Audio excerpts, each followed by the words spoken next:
இனிமே இனிமே ஜென்மத்துக்கும் ஒட்டும் இல்ல, உறவும் இல்ல, கர்மம் ஒண்ணும் கிடையாது உங்களுக்கு. உங்களோடலாம் வந்துட்டு நான் வந்துட்டு வந்து ஈக்குவலா நின்னதே பெரிய விஷயம். "ஏய் கிளம்புடா சக்தி, இனிமே இந்த வீட்ல நுழைச்சிக்கக்கூடாது" அப்படின்னு சொல்லி.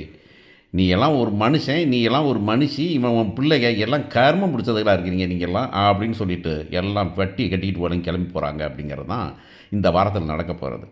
இது நெனச்சது ஒண்ணு, நடந்தது ஒண்ணு அப்படிங்கிறது ஒண்ணு. இன்னொன்னு பார்த்தீங்கன்னா, அவசரப்படுறது. அவசரம். நேத்தைக்கு தான் வந்து பேசுனாய்ங்க, உங்கள கூப்பிட்டாய்ங்க, சரி ஓகே. அதுங்காட்டியும் சோத்த போடுறேன், சோகத்த போடுறேன், பழத்த போடுறேன்னு போட்டுட்டு, கொஞ்சம் மனசு அறியணும். அட்லீஸ்ட் வந்துக்கிட்டு எப்படி இருக்காங்க அப்படிங்கிற நம்ம என்ன பண்ணுவோம், நம்மலாம் ஒரு ஒரு ஒரு தூது அனுப்புற மாரி அனுப்புவோம். அங்க பாட்டி இருக்காங்க, அந்த பக்கம் வந்துட்டு அத்தைகள் இருக்காங்க, அவங்கலாம் ஃபாரா இருக்கிறாங்க அப்படின்னா என்ன பண்ணணும், நைஸா வந்துட்டு எப்படி என்ன பண்ணலாம், இப்படி கூப்பிடலாமா விருந்துக்கு அப்படிங்கிறத, அவங்க உடனே "ஏப்பா இப்படிப்பா, அப்படிப்பா" அப்படி பேசுனாக்கா, "இல்ல, இல்ல ரொம்ப மோசமா இருக்காங்க, இன்னும் கொஞ்ச நாள் போகட்டும்" அப்படிங்கிறத பண்ணிட்டு தான் நம்ம பண்ணுவோம். நம்ம படக்குன்னு போய் எதுவும் பண்ண மாட்டோம். இது என்னமோ நேரடியா போய் நேரடியா உடனே வந்துட்டு மூஞ்சில விட்டு "நீங்க வாங்க, சோறு திங்க வாங்கன்னு" கூப்பிடுறதெல்லாம் வந்து எனக்கே அப்போ வந்துட்டு ரொம்ப இதா இருந்துச்சு. ஏன் இவ்வளோ அவசரப்படுறாங்கன்னு தோணுச்சு. இன்னொன்னு சொன்ன மாரி தான். இந்த என்னமோ நெனச்சு என்னமோ நடந்த மாதிரி கடைசியில ஒட்டுறேன்னு போய் கடைசியில வெட்டிக்கிட்டது தான் மிச்சம் அப்படிங்கிறது தான். இன்னொன்னு, ஏதோ ஒரு சான்ஸ் இருந்ததுன்னு 1 வருஷம் கழிச்சுனாச்சும் பழகணும். இப்போ வந்து இன்னொரு 10 வருஷத்துக்கு இது சான்ஸே இல்ல அப்படிங்கிறத உருவாக்குனது தான் பெரிய விஷயம். சக்திக்கு வந்து முழுசுமா பிடிக்கல. சக்தி வந்துக்கிட்டு எப்படி இந்த ஒரு பிரச்சனைய தூண்டுறது அப்படிங்கிறது தான் அவருடைய பழக்கமா இருந்தது. சுகன்யாவுக்கு எப்படியாவது ஒரு பிரச்சனை தூண்டுனா தான். ஏன் சுகன்யாவுக்கு பிரச்சனை? இந்த பிரச்சனை தோன்றலைனாக்கா பழனிவேல் வந்து உள்ளார போய் சிக்கிப்பார் அந்த வீட்ல. சிக்கிக்கிட்டாருனாக்கா இந்த பொண்ணுக்கு வந்துக்கிட்டு எப்பவுமே ஒரு அடிமைய தான் கல்யாணம் முடிச்ச மாரி இருக்கும் அப்படிங்கிறதுனால தான் அவர் வந்துக்கிட்டு முடிஞ்ச வரைக்கும் இவன வந்து சண்டைய போட்டு பிரிச்சு விட்டுறணும்னு பார்த்தாங்க. இதுக்கு சான்ஸ் குடுக்குற மாரி தான் இப்ப இவங்க என்ன பண்ணிட்டாங்கன்னா, அப்படி விருந்து கூப்பிட்டாங்க. சரி கடைசியா வந்து சாப்பிட போலாம் அப்படின்னு கூப்பிடுறாங்க. சாப்பிட போறாங்க. சாப்பிட போய் உட்கார்றாங்க.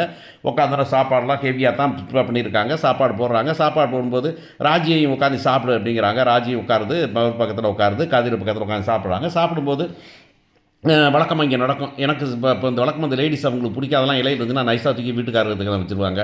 வீட்டுக்காரர் வந்துட்டு இப்போ என்னமாவது அவங்களுக்கு பிடிச்சதா இருந்தாக்க ஒய்ஃபுக்கு குடுப்பாரு அப்படிங்கிறதெல்லாம் கதை. அப்புறம் பொண்டாட்டிக்கெல்லாம் புருஷனுக்கு கொடுக்க மாட்டாங்க. நிறைய நேரத்தில பொண்டாட்டிய வந்துக்கிட்டு அவங்களால சாப்பிட முடியாது அப்படிங்கிறது தான். இதில ஆம்பளைங்க வச்சுருப்பாங்க, "எப்பா இது மட்டன் பீஸ் தான் சாப்பிட மாட்டேன்னு குடுத்து வச்சுரு" அப்படின்னு சொல்லிட்டு எடைய சுத்தம் பண்ணுறது, ஒருத்தருக்கு ஒருத்தர் விட்டு குடுக்குறது, ஒருத்தருக்கு ஒருத்தர் பார்த்துக்கிறது அப்படிங்கிறது தான்.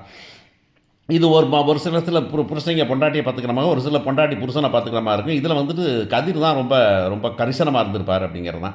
ஸோ என்ன பண்ணுறாரு, சாப்பாடு போட்டுருந்தோனே, "உனக்கு தான் மீன் பிடிக்கும்ல வச்சுக்க" அப்படின்னு சொல்லி சாப்பிட குடுக்குறாரு. சாப்பிடுறாங்க. சாப்பிட்டோனே வந்துட்டு கொஞ்ச நேரம் கழிச்சு வந்து அந்த பொண்ணு வந்து த த விக்கிக்குது நம்ம ராஜி. உடனே வந்துக்கிட்டு, "தண்ணி குடுங்க, தண்ணி குடுங்கம்மா தண்ணி. இந்த குடி, குடி, குடி, குடி" அப்படின்னு குடுக்குறாரு. குடுத்த உடனே வந்துக்கிட்டு நைஸா பாட்டி சொல்றாங்க, "என்னம்மா போ, நம்மலாம் தேடி தேடி பிடிச்சிருந்தாலும் இப்படி ஒரு மருமகன் கிடைப்பானா ராஜிக்கு? ராஜி குடுத்து வச்சவம்மா" அப்படின்னு சொல்றாங்க. கொஞ்ச நேரம் கழிச்சு வந்துட்டு சரி சாப்பிட்லாம், கைக்குள்ள போலாம் அப்படிங்கிற மாரி பேசுற நேரத்தில வந்துக்கிட்டு, இவங்க மத்தவங்க ஏதோ கமெண்ட் அடிச்சு ராஜிய "பார்த்து, பார்த்து, பார்த்து ரொம்ப கவனிக்கிறீங்க" அப்படின்னு சொல்லிட்டு மீனா சொல்ல, மீனா சொன்னோனே, "அம்மாம்மா கண்ணுக்குன்னு போடாதம்மா, எப்படிப்பட்ட மருமகன், எப்படி கிடைச்சிருக்கிறாரு" அப்படின்னு சொல்லி கதிர பத்தி பேசின உடனே, "ஆத்தாடி சும்மா இருக்க மாட்டியா? என்னடா என்ன சொல்றது தப்பா? என்ன ஆத்தா என்ன பேசிட்டு இருக்கிற நீயி? என்ன பேசிட்டு இருக்கிற? ஏன்டா அவன் வந்துட்டு போய் அந்த புள்ள நம்ம புள்ள வந்துட்டு நடுத்தெருவுல நிக்க, இவன் வந்து கல்யாணம் முடிச்சு கூட்டு வந்திருக்காப்புல, அப்போ வந்து பெருமைப்பட வேண்டாமா நீ? என்னது? என்னாத்துக்கு நடுத்தெருவுல நின்னாக்க? இவனுக்கு என்ன அது வேல? நடுத்தெருவுல இருந்துச்சுல்ல, பிரச்சனை இருந்துச்சுல்ல, நல்லவனா என்ன பண்ணியிருக்கணும்? கொண்டாந்து இந்தாம்மா கொண்டாந்து விட்டுருக்கணும்.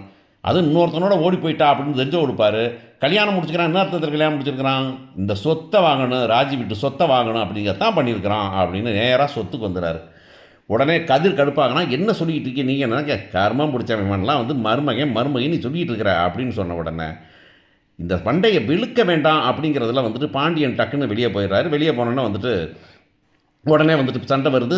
முத்துவேலும் சக்திவேல கொஞ்சம் ட்ரை பண்ணி பார்க்குறாரு. ஆனா சக்திவேல் விடவே இல்ல. இங்க பசங்க கொஞ்சம் எகுறுறாங்க. எகுறுனோனே இவரு உடனே வந்துக்கிட்டு, "அ என்னடா பேசிக்கிட்டு இருக்கீங்க நீங்க?" அப்படின்னா, "இங்க பாருங்க, அப்பலாம் உங்க சொத்துக்காக சொத்துக்காக பண்ணதுன்னா, சொத்துக்காக கையெழுத்து போட்டு நீ? கையெழுத்து போட்டு தரியா? சொத்துக்காக பண்ணலைங்கிற? எப்படி சொத்துக்காக பண்ணாம இருப்ப நீ?" அப்படின்னோடனே ராஜி வந்துட்டு, "நானும் அந்த வீட்டு பிள்ளை தானே" அப்படின்னு. "பாத்தியா வந்துட்டீல வழிக்கு? ஓ நானும் உங்க வீட்டு பிள்ளை, சொத்தை வாங்கணும் அப்படிங்கிறது தானே? நான் தான் சொல்றேனே, இந்த வேலையே வந்துட்டு சொத்தை வாங்கணுங்கிறதுக்காக தான் வச்சுக்கிட்டு இருக்கான். இப்பவும் நடிக்கிறான். நல்லா பார்த்துக்கிற மாரி நடிச்சுக்கிட்டு இருக்கானே தவிர, இவன் நல்லவன் தான் கிடையாது. பாண்டியன் வீட்ல எவனும் நல்லவன் கிடையாது. ஒருத்தன் பொண்டாட்டிய தொரத்தி விட்டான். ஒருத்தன் பொண்டாட்டிய கூப்பிட்டு வெளிய தனி குடித்தனம் போயிட்டான்.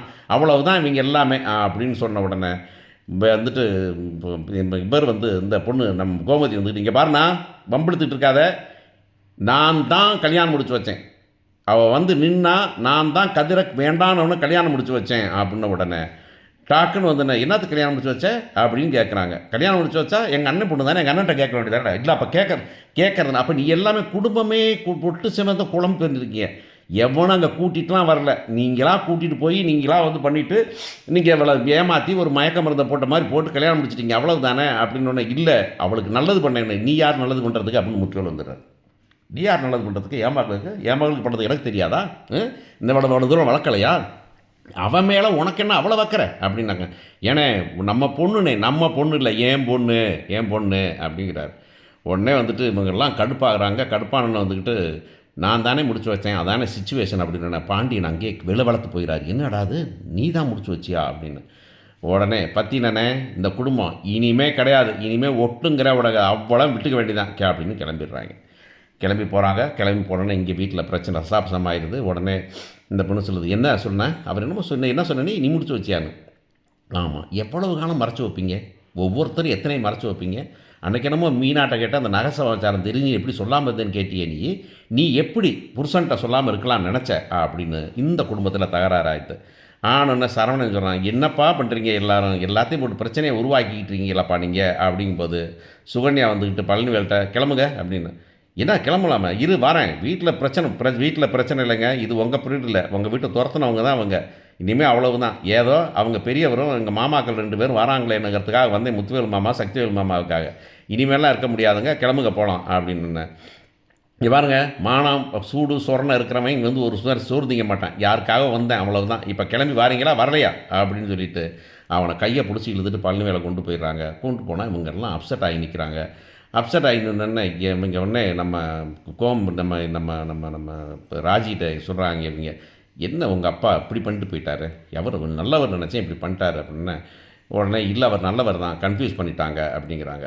உடனே இங்கே போயிடறாங்க. அங்கே ஒரு பெரிய பிரச்சனையாக இருக்குது. அவங்க பாட்டி வந்துட்டு, என்னடா அப்படி பண்ணிட்டு வந்துட்டீங்க நீங்கள், ஏன்டா சொத்துக்கு ஆவடா பண்ணாங்க, ஏன்டா நினச்சே பார்க்க மாட்டீங்களாடா, உங்களுக்காக அவன் எவ்வளோ அவமானத்தை தாங்கியிருக்கான்னு எவ்வளோ திட்டி இருக்கிறீங்க, அந்த அவமானம் தாங்கியிருக்காப்புல கது. அவமானத்தை எதுக்கு தாங்கினா, எதுக்கு இப்போ தான் நாத்தா, எல்லாம் சொத்துக்காக தான் தாங்கியிருக்கிறான். அதனால் இனிமேல் ஒரு போஸ்ட் போடாது அப்படின்னு. ஏன்னா இனிமேல் ஆகிறதுலண்ணே எல்லா சொத்தையும் நம்ம வந்துக்கிட்டு எழுதி குமார் பேரில் வச்சிடலாம்ண்ணே, அப்படின்னா தான் இங்கே ஒருத்தர் அடங்குவாங்க. இல்லைன்னா ஏதாச்சும் ஒன்றை பண்ணி இந்த குடும்பத்துக்கு நுழைய பார்ப்பாங்க.